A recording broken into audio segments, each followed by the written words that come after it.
रात का समय था। आसमान में चांद हल्की रोशनी बिखेर रहा था। एक शांत नदी के किनारे एक युवक अकेला बैठा था।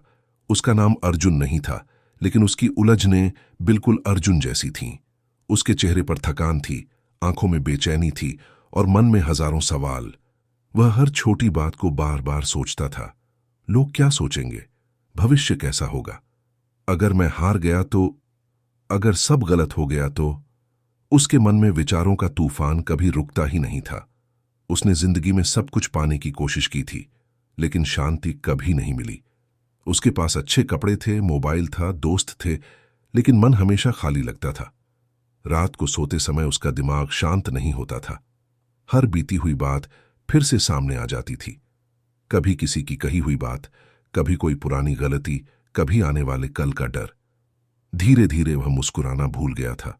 एक दिन वह ऐसे ही परेशान होकर जंगल के रास्ते निकल पड़ा। चलते चलते वह एक पुराने मंदिर तक पहुंच गया। मंदिर के अंदर दीपक जल रहा था और वहां एक वृद्ध साधु बैठे थे। युवक ने उनके सामने बैठते हुए कहा, मुझे समझ नहीं आता कि मैं इतना दुखी क्यों हूं। मैं हर समय सोचता रहता हूं, मेरा मन कभी शांत नहीं होता। साधु मुस्कुराए। उन्होंने कहा, तुम्हारा दुख तुम्हारी परिस्थितियों से नहीं, तुम्हारे विचारों से पैदा हुआ है। युवक हैरान होकर बोला, लेकिन सोचने में क्या बुराई है? साधु ने धीरे से कहा, सोचना बुरा नहीं है, लेकिन जरूरत से ज्यादा सोचना इंसान को अंदर से तोड़ देता है।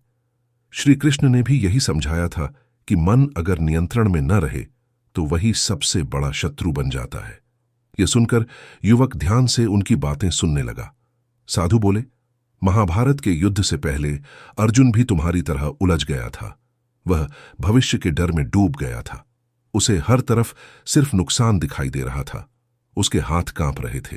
तब भगवान कृष्ण ने उससे कहा था, तुम उस चीज के बारे में दुखी हो रहे हो जो अभी हुई ही नहीं।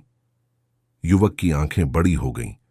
साधु ने आगे कहा, ज्यादा सोचने वाले लोग हमेशा अपने दिमाग में ऐसी कहानियां बना लेते हैं जो असलियत में होती ही नहीं। वे भविष्य के डर में वर्तमान खो देते हैं।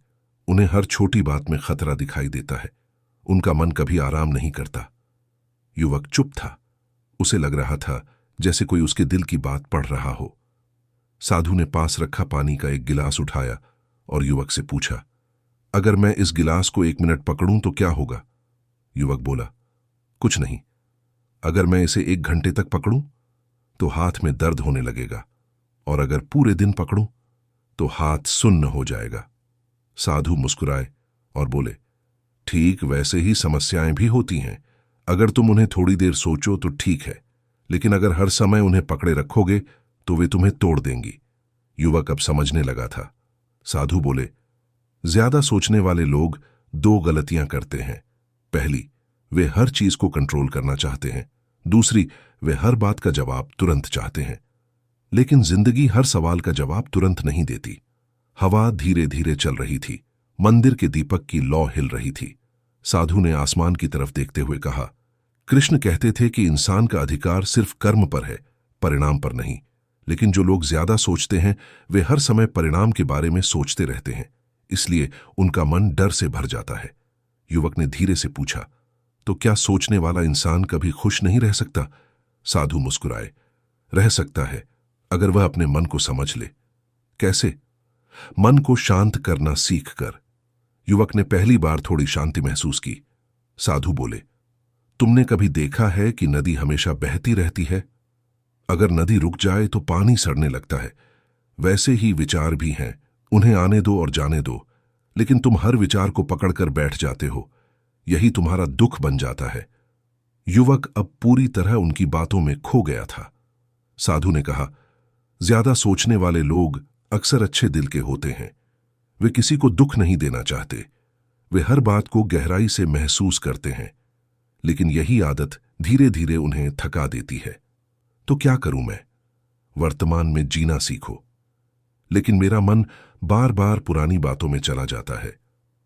क्योंकि तुमने अपने मन को मालिक बना दिया है, दोस्त नहीं। युवक हैरान था। साधु बोले, मन एक बच्चे की तरह होता है। अगर तुम उसे हर समय डर दिखाओगे तो वह कमजोर हो जाएगा, लेकिन अगर तुम उसे भरोसा दोगे तो वह शांत हो जाएगा। रात और गहरी हो चुकी थी। मंदिर के बाहर पेड़ों की आवाज आ रही थी। युवक ने महसूस किया कि उसके मन का बोझ थोड़ा हल्का हो गया है। साधु ने आगे कहा, कृष्ण ने यह भी कहा था कि जो इंसान हर परिस्थिति में शांत रहना सीख लेता है वही सच्चा बुद्धिमान होता है।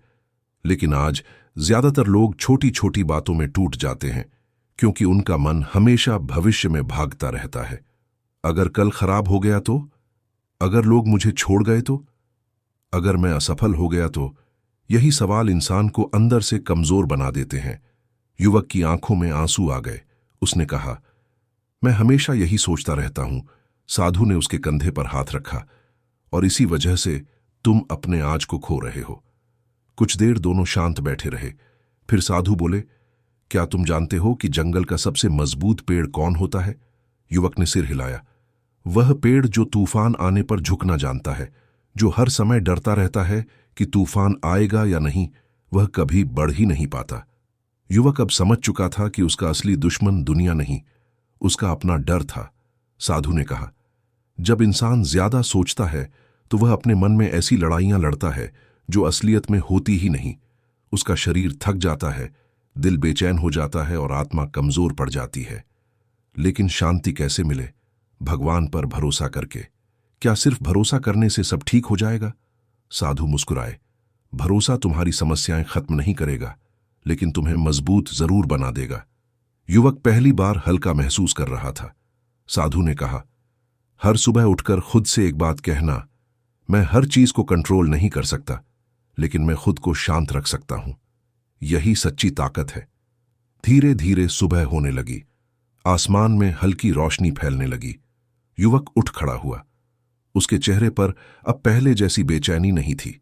जाते जाते साधु ने कहा, याद रखना, ज्यादा सोचने वाले लोग इसीलिए दुखी रहते हैं क्योंकि वे जिंदगी को जीते कम हैं और अपने दिमाग में ज्यादा जीते हैं। युवक मंदिर की सीढ़ियों से नीचे उतरने लगा। आज पहली बार उसे लगा कि शायद जिंदगी उतनी मुश्किल नहीं थी जितनी उसने अपने मन में बना ली थी। उस दिन के बाद उसने खुद को बदलना शुरू किया। जब भी कोई डर आता, वह गहरी सांस लेता और कृष्ण की बात याद करता, कर्म करो, फल की चिंता मत करो। धीरे धीरे उसका मन शांत होने लगा। वह छोटी छोटी चीजों में खुशी ढूंढने लगा। सूरज की रोशनी, पक्षियों की आवाज, मां की मुस्कान। अब उसे हर चीज खूबसूरत लगने लगी।